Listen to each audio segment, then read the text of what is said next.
Hello everyone, board बाबा में आप सभी का स्वागत है। हम हैं विकास गुप्ता और आप हैं हमारे प्यारे प्यारे विद्यार्थीगण। तो कृपया ध्यान दीजिए, आज हम लोग पढ़ने वाले हैं 10th क्लास हिंदी का 8वां लेसन, जीत जीत मैं निरखत हूँ। ध्यान से सुनिएगा, जीत जीत मैं निरखत हूँ।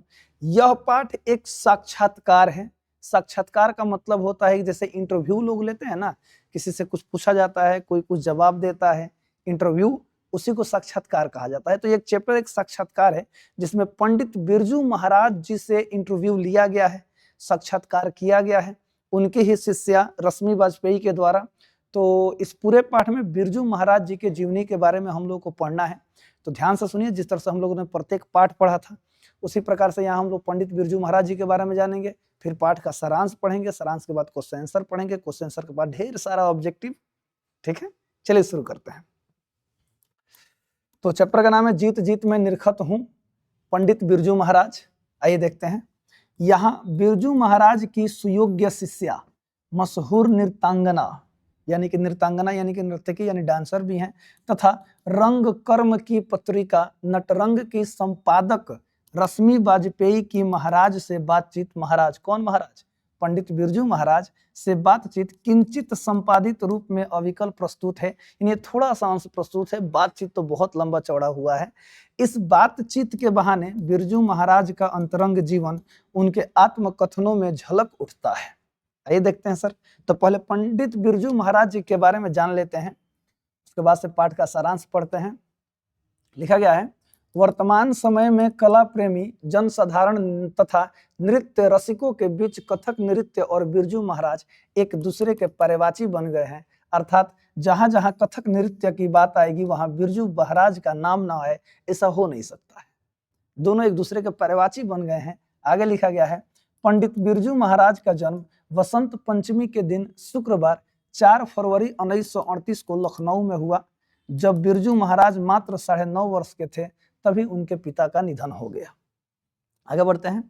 पंडित बिरजू महाराज की अथक साधना यानी मेहनत, एकांत निष्ठा और कल्पनाशील सृजनात्मकता के अद्भुत समागम से यह संभव हो सका कि उन्होंने कथक के व्याकरण और कौशल के सार्थक सौंदर्य बोध तथा काव्यात्मकता प्रदान की। जी हाँ, इन्होंने कथक को लेकर अपने नृत्य यानी कथक में इतना साधक प्रयास किया, मेहनत किया कि आज पूरी दुनिया उनको याद करती है। ध्यान से सुनिएगा। तभी बाबू एग्जाम का समय है, एग्जाम आने वाला है, तो अभी जितना मेहनत कीजिएगा ना उतना ही रिजल्ट दिखेगा। ठीक है, चलिए आगे बढ़ते हैं। उन्हें यानी पंडित बिरजू महाराज जी को कथक के लालित्य का कवि कहा जाता है, याद रखिएगा। आगे बढ़ते हैं। मात्र 27 वर्ष की आयु में उन्हें यानी पंडित बिरजू महाराज जी को संगीत नाटक अकादमी पुरस्कार से सम्मानित किया गया था।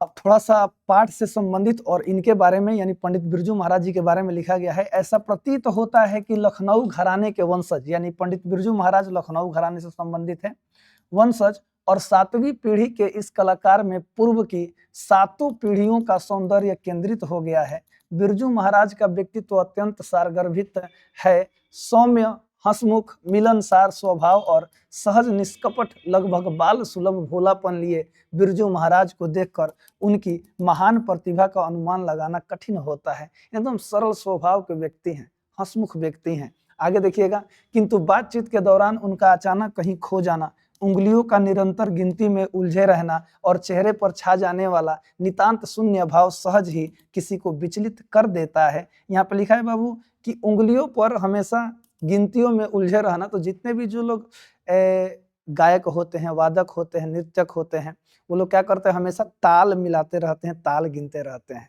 धा धिन धिन धा, धा धिन धिन धा, धा तीन तीन ता धिन धिन धा। अलग अलग ताले हैं, अलग अलग मात्राएं हैं। धिन धिन धागे तिरके तुन्ना कत्ता, धागे तिरके धिन्ना, धिन धिन धागे तिरके तुन्ना, अलग अलग लोग बोलते रहते हैं।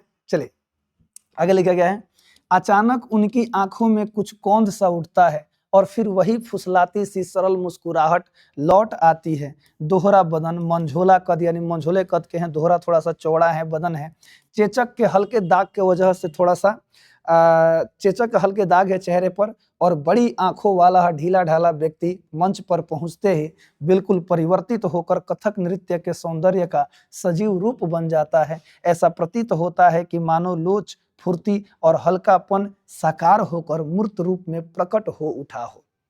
यह है पंडित बिरजू महाराज जी के बारे में। थोड़ा पाठ के अंदर क्या क्या कुछ बातचीत हुई है उसको शॉर्टकट में सारांश के माध्यम से जानते हैं, ध्यान दीजिएगा। इस पाठ में कथक नृत्य के महान कलाकार पंडित बिरजू महाराज के अंतरंग जीवन का परिचय मिलता है। उनका जन्म सन 1938 ईस्वी 4 फरवरी में लखनऊ के जफरीन अस्पताल में हुआ था। याद रखिए, किस अस्पताल में? जफरीन अस्पताल में हुआ था। उनके पूर्वज रामपुर, रायगढ़ और पटियाला के राज दरबारों से जुड़े प्रतिष्ठित कलाकार थे। यानी पहले अलग अलग दरबारों में राजा महाराजाओं के यहाँ कुछ लोग संगीत यानी संगीतज्ञ, गाना गाने वाले, तो कुछ लोग नृत्य करने वाले भी होते थे, ध्यान दीजिएगा। बिरजू महाराज ने मात्र 6 वर्ष की आयु से ही नृत्य सीखना और करना आरंभ कर दिया था। रामपुर के नवाब ने उनकी प्रतिभा से प्रभावित होकर उन्हें अपने यहाँ नृत्य के लिए रख लिया था। याद रखिएगा, रामपुर के नवाब ने पंडित बिरजू महाराज को अपने घर पर रख लिया था, उनको कुछ पैसे भी देते थे। आगे देखिएगा, रामपुर से दिल्ली आकर उन्होंने निर्मला जोशी के हिंदुस्तानी डांस म्यूजिक स्कूल, याद रखिएगा, हिंदुस्तानी डांस म्यूजिक स्कूल किनका है? निर्मला जोशी जी का है, में प्रवेश लिया। सन 1943 ईस्वी में दिल्ली के जुबली टॉकीज में उनका एक बड़ा कार्यक्रम हुआ जिसमें तबला उनके पिता ने बजाया था। याद रखिएगा, इनके पिताजी ने तबला बजाया था। दिल्ली में उनका परिचय कपिला जी, लीला कृपलानी आदि से हुआ, जो हिंदुस्तानी डांस अकादमी से जुड़ी थी। यानी हिंदुस्तानी डांस अकादमी से कौन कौन जुड़ी थी? कपिला जी और लीला कृपलानी जी।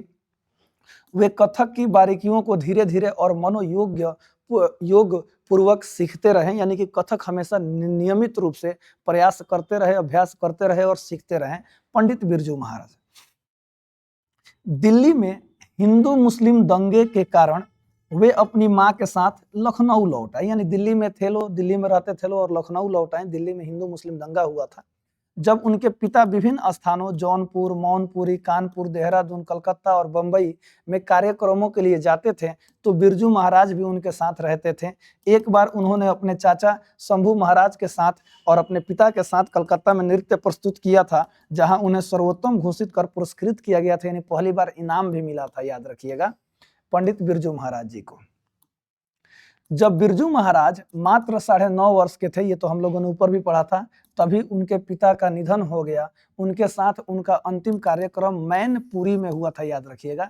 यानी पंडित बिरजू महाराज जी के अपने पिताजी का साथ जो अंतिम प्रोग्राम हुआ था वो मैनपुरी में हुआ था। पिता की आयु उस समय 54 वर्ष थी और उनकी मृत्यु लू लगने से हुई थी। यानी पिता की मृत्यु लू लगने से हुई थी।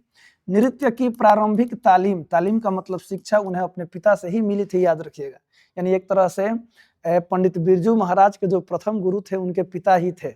आगे लिखा गया है, पिता ने उन्हें गांडा बांधा था और नजराने में कमाई के 500 रुपए लिए थे, याद रखिएगा। गांडा बांधा, या इसका मतलब यह हुआ, देखिएगा लोग घुंघरू पहनते हैं जो कथक नृत्य करते हैं, धा धिन धिन धा, तो घुंघरू पैर में बांधा, वही होता है गांडा, याद रखिएगा।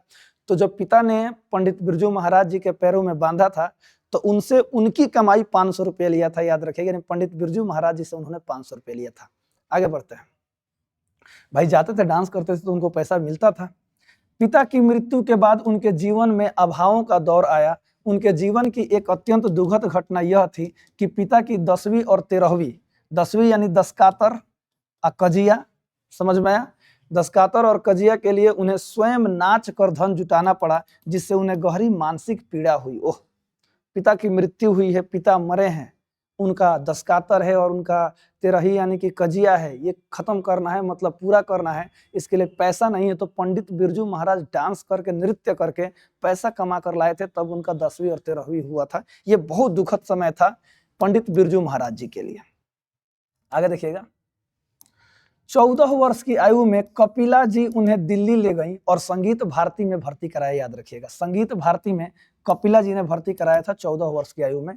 बाद में वे भारतीय कला केंद्र से जुड़े और चाचा शंभू महाराज तथा लच्छू महाराज के सानिध्य में रहकर बैले आदि कार्यक्रम में सहायक बने। उनके जीवन में एक महत्वपूर्ण मोड़ तब आया जब ब्रज नारायण जी के आग्रह पर वे बंबई गए और वहां भारतीय कला केंद्र से जुड़े। इसके बाद तो उनका कला जीवन निरंतर प्रगति करता गया और वे कलकत्ता, बंबई, मद्रास की यात्राएं करते रहे। उसके बाद से उनका जीवन ही बदल गया। पंडित बिरजू महाराज जी का संगीत भारती में 3 वर्षों तक रहे थे। संगीत भारती में उन्होंने गहन साधना की और नृत्य में दक्षता प्राप्त की। वे सितार, गिटार और हारमोनियम जैसे वाद्य यंत्र भी बजा लेते थे। शाश्वती, दुर्गा, वेरोनिक और रश्मि आदि छात्राओं ने उन्हें मार्गदर्शन में नृत्य संगीत का उत्तम शिक्षा प्राप्त की। नृत्य के प्रचार प्रसार हेतु उन्होंने America, Germany, Japan, Hong Kong, Laos और बर्मा जैसे अनेक देशों की यात्रा की, यानी अलग अलग देशों में भी गए हैं पंडित बिरजू महाराज। बिरजू महाराज के जीवन निर्माण में उनकी माँ यानी अम्मा जी, वो अपनी माँ को अम्मा जी बोलते थे, सुनिएगा, अम्मा जी की भूमिका अत्यंत महत्वपूर्ण रही। वे एक साथ माँ और गुरुवाइन दोनों थे, यानी माँ भी थी और उनकी गुरुवाइन भी थी, यानी गुरु भी थी। 18 वर्ष की आयु में माँ ने उनका विवाह करा दिया था, याद रखिएगा। पंडित बिरजू महाराज का विवाह 18 वर्ष की उम्र में हो गया था, जो उनके लिए कष्टदायक सिद्ध हुआ। प्रस्तुत पाठ आत्मकथात्मक शैली में रश्मि वाजपेयी द्वारा महाराज जी से की गई बातचीत पर आधारित है, जिसके माध्यम से उनके जीवन की झलक मिलती है। किनके जीवन की? पंडित बिरजू महाराज के जीवन की झलक मिलती है। चलिए अब एक एक क्वेश्चन उत्तर को ध्यान से पढ़ते जाते हैं। आप ध्यान से सुनते चलिए, समझते चलिए, और इसमें केवल क्वेश्चन आंसर ही लिखना है। और पंडित बिरजू महाराज जी के बारे में थोड़ी थोड़ी कुछ महत्वपूर्ण बातें लिख लीजिएगा, जैसे जन्म कब हुआ था, कहाँ हुआ था, पिता का नाम क्या था, चचा का नाम क्या था, किस घराने के थे, वो सारी चीजें लिख लीजिएगा। और नहीं भी लिखेगा तो ऑब्जेक्टिव में तो सारा चीज है ही, चलिए लेकिन लिखना है। लखनऊ और रामपुर से बिरजू महाराज का क्या संबंध है? Question number 1। आइए देखते हैं सर क्या संबंध है। पंडित बिरजू महाराज का जन्म लखनऊ में हुआ था। उनका पारिवारिक और कलात्मक संबंध रामपुर से भी जुड़ा था। उनकी बड़ी बहनों का जन्म रामपुर में हुआ था और वे स्वयं भी वहां लंबे समय तक रहे। उनके पिता लगभग 22 वर्षों तक रामपुर में रहे और वही नृत्य कला से जुड़े रहे, याद रखिएगा। अगला क्वेश्चन है, रामपुर के नवाब की नौकरी छूटने पर हनुमान जी को प्रसाद क्यों चढ़ाया गया? ध्यान सुनिएगा, रामपुर के नवाब की नौकरी छूटने पर हनुमान जी को प्रसाद क्यों चढ़ाया गया? यानी रामपुर के नवाब ने पंडित बिरजू महाराज को रख लिया था, याद कीजिए। रामपुर के नवाब की नौकरी छूटने पर हनुमान जी को प्रसाद इसलिए चढ़ाया गया क्योंकि इससे बिरजू महाराज और उनके परिवार को उस बंधन से मुक्ति मिली। नवाब चाहता था कि बिरजू महाराज भी अपने पिता के साथ वही नौकरी करे, किंतु उनके पिता, इन लोगों को नौकरी ही वही होता था कि नृत्य करते थे, सुनिएगा, किंतु उनके पिता और माँ यह नहीं चाहते थे।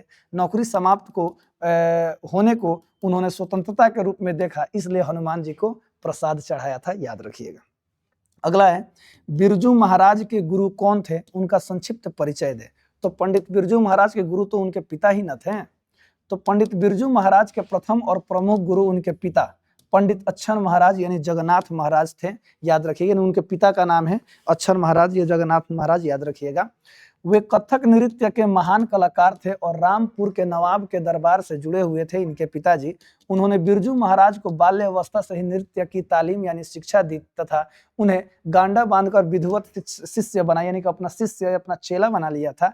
अच्छन महाराज समय के साथ चलने वाले कलाकार थे और यह नहीं चाहते थे कि उनका पुत्र नवाब के यहाँ नौकरी के बंधनों में बंधे। नौकरी छूटने पर उन्होंने इसे स्वतंत्रता मानते हुए हनुमान जी को प्रसाद चढ़ाया। मात्र 54 वर्ष की आयु में लू लगने से उनका निधन हो गया, याद रखिएगा। ये पंडित बिरजू महाराज जी के गुरु यानी उनके पिताजी के बारे में लिखवाया गया है। अगला क्वेश्चन है, नृत्य की शिक्षा के लिए पहल बिरजू महाराज किस संस्था से जुड़े और और वहां किनके संपर्क में आ गए? ये नहीं है सर, याद रखिएगा, ये कुछ नहीं है, ठीक है। आगे बढ़ते हैं। नृत्य की शिक्षा के लिए सबसे पहले पंडित बिरजू महाराज हिंदुस्तानी डांस म्यूजिकल स्कूल से जुड़े। वे वहां कपिला वात्स्यायन जी, लीला कृपलानी जी आदि के संपर्क में आए थे, याद रखिएगा। अगला है, बिरजू महाराज ने नृत्य की शिक्षा किसे और कब देना शुरू की? बिरजू महाराज ने नृत्य की शिक्षा किसे और कब देना शुरू की?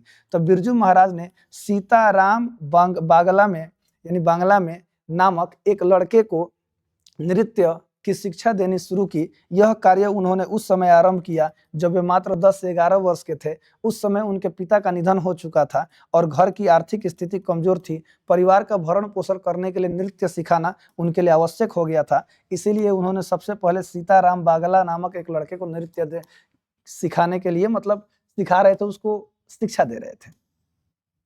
क्वेश्चन नंबर 6, बिरजू महाराज के जीवन में सबसे दुखद समय कब आया, उससे संबंधित प्रसंग का वर्णन कीजिए। याद आ रहा है कब आया था? जब उनके पिता की मृत्यु हुई थी तो उनको 13वीं कराने के लिए और जो दस्तातर होता है इसके लिए।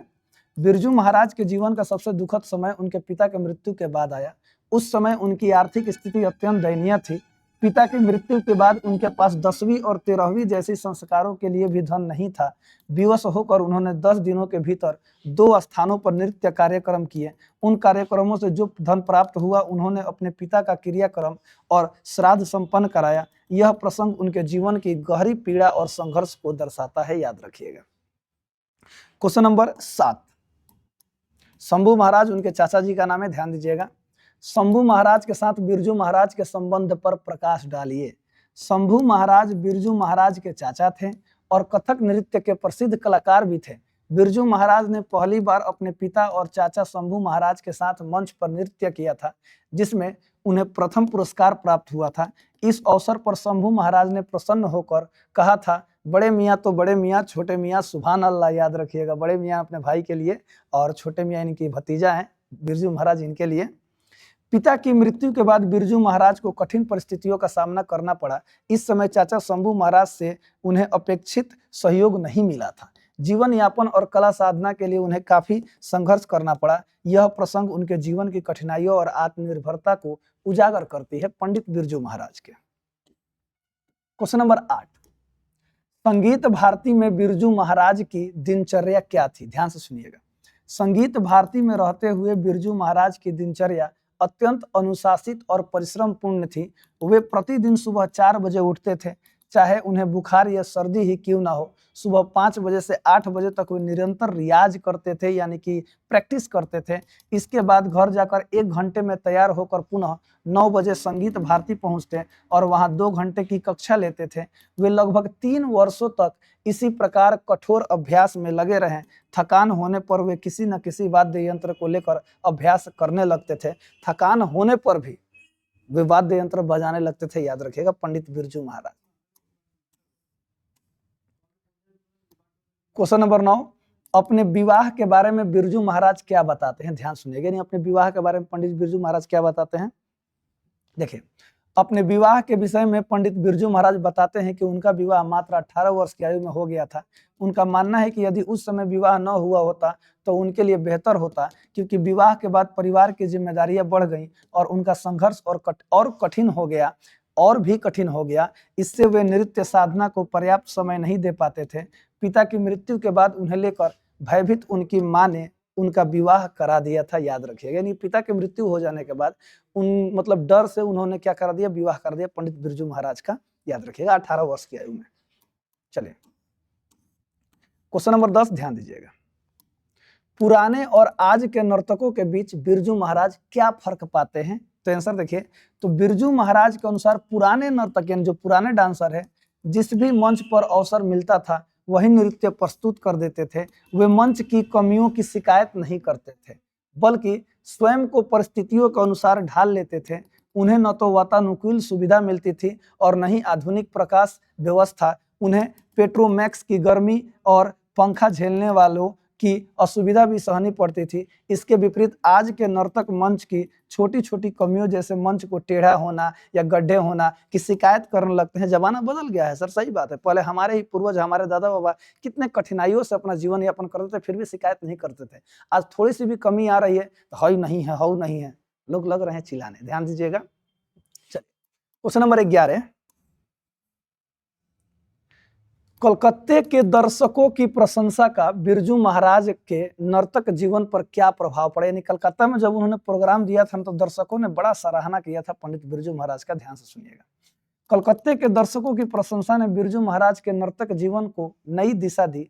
उस कार्यक्रम के बाद उनकी प्रतिभा की व्यापक सराहना हुई और समाचार पत्रों में उनका नाम छाया। उन्हें विभिन्न स्थानों से आमंत्रण मिलने लगे, यानी कि फेमस हो गए, हिट हो गए। आर्थिक संघर्ष कम हुआ और वे अपनी कला को निखारने पर अधिक ध्यान देने लगे। कौन? पंडित बिरजू महाराज, यानी वहां से पीछे नहीं हटे। क्वेश्चन नंबर 12, बिरजू महाराज की अपने शागिर्दों के बारे में क्या राय है? शागिर्द का मतलब होता है स्टूडेंट, शिष्य, चेला, याद रखिएगा। बिरजू महाराज अपने शागिर्दों के बारे में स्पष्ट राय रखते हैं। वे रश्मि जी और सरस्वती की सराहना करते हैं, यानी बड़ाई करते हैं, जिन्होंने वर्षों तक लगन से साधना की और जिनकी कला में निखार आया है। विदेशी शागिर्दों में वे वैरोनिक को भी समर्पित मानते हैं, परंतु अधिकांश शागिर्दों के बारे में उनका मत है कि वे केवल तालियां और धन कमाकर आगे बढ़ जाना चाहते हैं। कला साधना और त्याग के प्रति उनका समर्पण नहीं है, यानी कि थोड़ा सा सीख कर किस तरह ज्यादा से ज्यादा पैसा कमाएं, इस फेर में मैक्सिमम लोग लगे रहते हैं, कला पे ध्यान नहीं देते हैं, याद रखिएगा। चलिए जो भी है, लास्ट क्वेश्चन है, ध्यान दीजिएगा। बिरजू महाराज अपना सबसे बड़ा जज अपनी माँ को क्यों मानते थे? उनकी माँ उनके लिए माँ भी थी, अम्मा जी, गुरुवाइन भी थी, ध्यान सुनिएगा। तो पंडित बिरजू महाराज को आगे बढ़ने में उनकी माँ यानी अम्मा जी का सबसे बड़ा योगदान था। उन्होंने ठुमरी का ज्ञान भी अपनी माँ से ही प्राप्त किया था। पिता की मृत्यु के बाद जब भी बिरजू महाराज नृत्य प्रस्तुत करते तो वे अपनी माँ को ही अपना सबसे बड़ा परीक्षक मानते थे। वे उनसे पूछते कि कहीं कोई गलती तो नहीं हो रही। अम्मा जी उन्हें सुधारने के साथ साथ यह कहकर उत्साह वर्धन करती थी कि वे अपने पिता की छवि हैं, यानी एकदम पिता की तरह हैं। इसी कारण बिरजू महाराज अपनी माँ को अपना सबसे बड़ा जज मानते थे, याद रखिएगा। तो पूरा क्वेश्चन सर खत्म होता है, आसान है, पढ़िएगा, याद हो जाएगा। चलिए अब एक एक ऑब्जेक्टिव को ध्यान से देखिए और चलिए पढ़ते हैं, ठीक है। आंसर आपको पता है तो कमेंट कीजिए, बताइए। आइए, जीत जीत मैं निरखत हूं, पाठ के केंद्र में कौन है? बताइए। बिस्मिल्लाह खां, जाकिर हुसैन की बिरजू महाराज? बिरजू महाराज है, ऑप्शन नंबर सी हो जाएगा। पंडित बिरजू महाराज किस घराने के वंशज थे? तो याद कीजिए, लखनऊ घराना, ऑप्शन नंबर बी हो जाएगा। बताइए, बिरजू महाराज का जन्म किस वर्ष हुआ था? जन्म किस वर्ष हुआ था? 1934 में कि 35 में कि 36 में कि 38 में? 1938 में, याद रखिएगा, ऑप्शन नंबर डी हो जाएगा। अगला क्वेश्चन है, जीत जीत मैं निरखत हूं, पाठ साहित्य की विद्या है, क्या है? तो मैंने बताया था कि साक्षात्कार है, ऑप्शन नंबर सी हो जाएगा। अगला है, बिरजू महाराज का जन्म लखनऊ के किस अस्पताल में हुआ था? याद कीजिए, जफरीन अस्पताल, ऑप्शन नंबर डी हो जाएगा। पंडित बिरजू महाराज का कानपुर में कितने साल रहे? यानी पंडित बिरजू महाराज कानपुर में कितने साल रहे थे? याद कीजिए, 2-2.5 साल रहे थे, पाठ में याद रखिएगा, ऑप्शन नंबर डी हो जाएगा, ठीक है।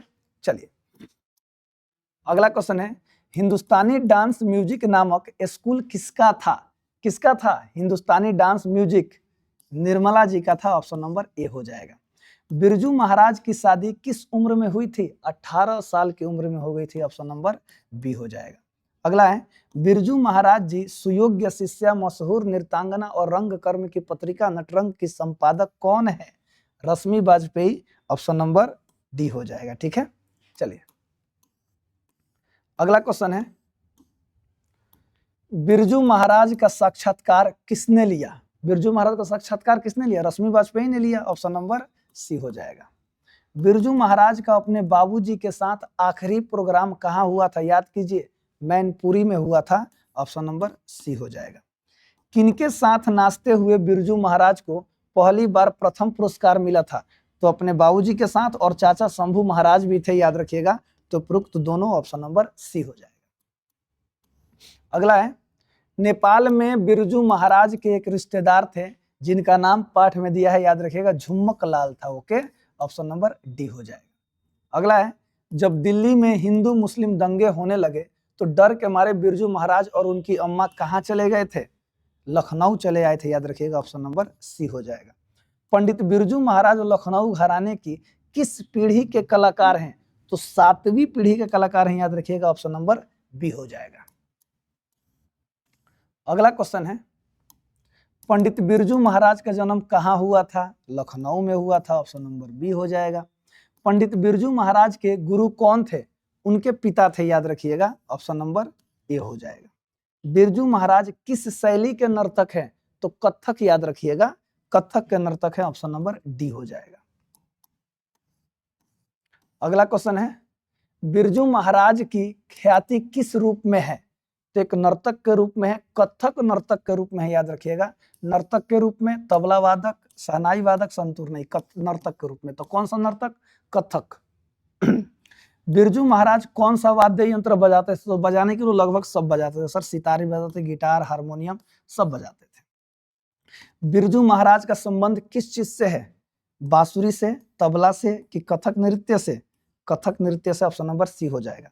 नृत्य की शिक्षा के लिए पहले पहल बिरजू महाराज किस संस्था से जुड़े थे? याद कीजिए, किस संस्था से जुड़े थे Pandit Birju Maharaj? New theatres company Kolkata? नहीं। हिंदुस्तानी डांस म्यूजिक दिल्ली कि संगीत भारती कंपनी दिल्ली? कि इनमें से कोई नहीं? याद रखिएगा, ऑप्शन नंबर बी हो जाएगा, हिंदुस्तान डांस म्यूजिक दिल्ली। सबसे पहली बार यहीं से जुड़े थे। अगला क्वेश्चन है, बिरजू महाराज कितना रुपया नजराना देकर अपने गुरु पिता से गांडा बंधवाया था? बताइए कितना? ऑप्शन नंबर सी, 500 रुपया देकर के। शागिर्द का अर्थ क्या होता है? शागिर्द का शिष्य होता है, ऑप्शन नंबर बी हो जाएगा। पंडित बिरजू महाराज 9.5 साल के थे तभी उनके पिताजी का देहावसान हो गया, यानी निधन हो गया, मृत्यु हो गया, ऑप्शन नंबर ए हो जाएगा। बिरजू महाराज खुद को किसका शागिर्द मानते थे? खुद को अपने पिता का शागिर्द मानते थे, याद रखिएगा, ऑप्शन नंबर ए हो जाएगा, यानी अपने पिता का चेला मानते थे, ऑप्शन नंबर ए हो जाएगा। अगला है, बिरजू महाराज को किस उम्र में संगीत नाटक अकादमी अवार्ड मिला था? मात्र 27 वर्ष की उम्र में उनको संगीत नाटक अकादमी अवार्ड मिल गया था, ऑप्शन नंबर सी हो जाएगा। बिरजू महाराज के चाचा का नाम क्या था? तो शंभू महाराज, ऑप्शन नंबर ए हो जाएगा।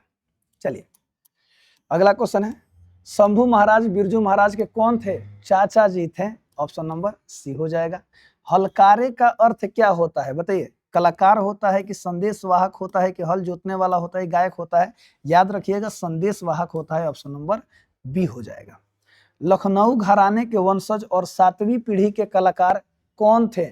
तो पंडित बिरजू महाराज थे, पाठ के अनुसार, ऑप्शन नंबर सी हो जाएगा। पंडित बिरजू महाराज 1.5 साल के थे तभी उनके पिता का देहावसान हो गया, 9.5 साल के थे तभी हो गया, ऑप्शन नंबर ए हो जाएगा। अगला है, बिरजू महाराज को लखनऊ से संगीत भारती कौन लाई? ध्यान सुनिएगा, बिरजू महाराज को लखनऊ से संगीत भारती में कौन लेकर आई थी? याद रखिएगा, कपिला जी लेकर आई थी, ऑप्शन नंबर बी हो जाएगा। जी हाँ, संगीत भारती में कपिला जी लेकर आई थी।